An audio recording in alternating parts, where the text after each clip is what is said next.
Being convicted as a sex offender, even if you are innocent, brands you for the rest of your life. You must register every year so that your name and address are available to the public through Megan's Law. Where you can live, where you can work, and how your family is treated is out of your control.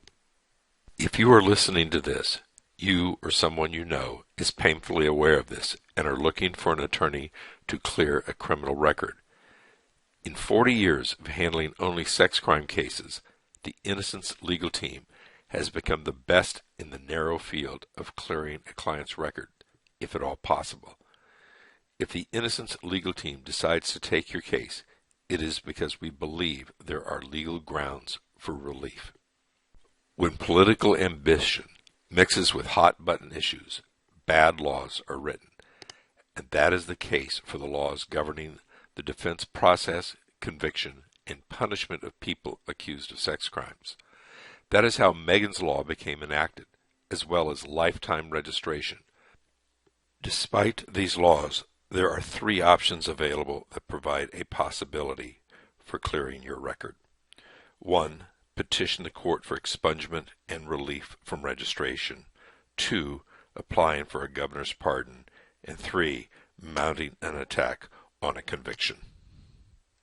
Today, the law requires that even misdemeanor offenders must register if convicted of a sex crime.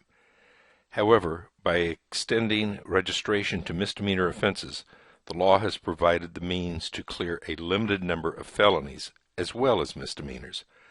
Before petitioning the court to expunge a criminal record, the defendant must have completed probation successfully, registered as an offender for 10 consecutive years, and lived in California for 5 years immediately preceding the petition.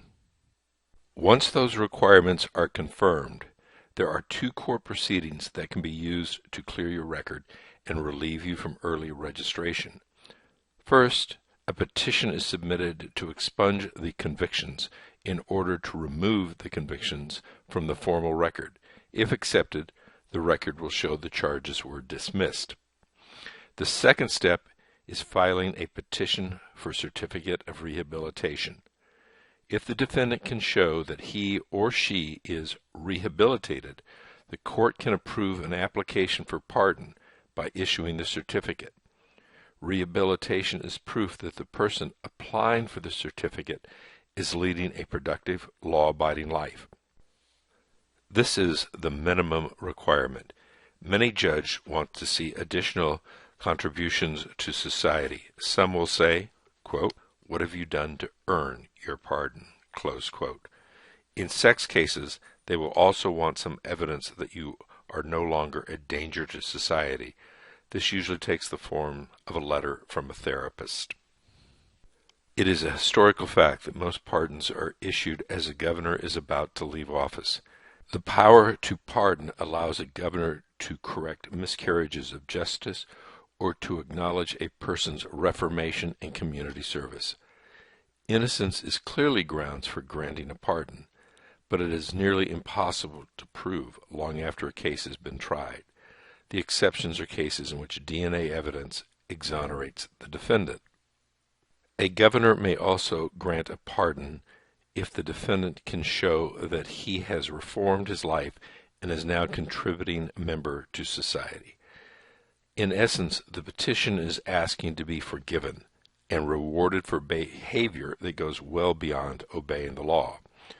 While statistics show that 1 in 4 of the pardon applications have been granted on the federal level, no one can predict how many Governor Brown or his successors will consider. A post-conviction writ may be used by prisoners or released felons to challenge the outcome of their case. While an attack on conviction can be successful, time and circumstances are against you. Memories fade. Evidence deteriorates or disappears. Witnesses move away or die. If you are still in custody or on probation or parole, a petition for habeas corpus may be used to challenge the fairness of the proceedings and possibly win a new trial. You can raise issues outside of the record, such as prosecutorial misconduct or ineffective assistance of counsel. If you are no longer on probation or parole, a motion to set aside judgment in the form of coram nobis can be used to challenge old convictions. Coram nobis requires that petitioner prove that he is factually innocent, not merely that the proceedings were unfair. Absent some new scientific evidence, such as DNA, this is a substantial burden.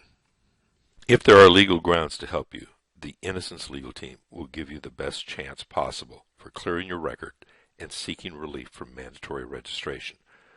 The selection of your attorney when you are attempting to be removed from the sex crime registration is of paramount importance. We are your best chance of being removed from Megan's list.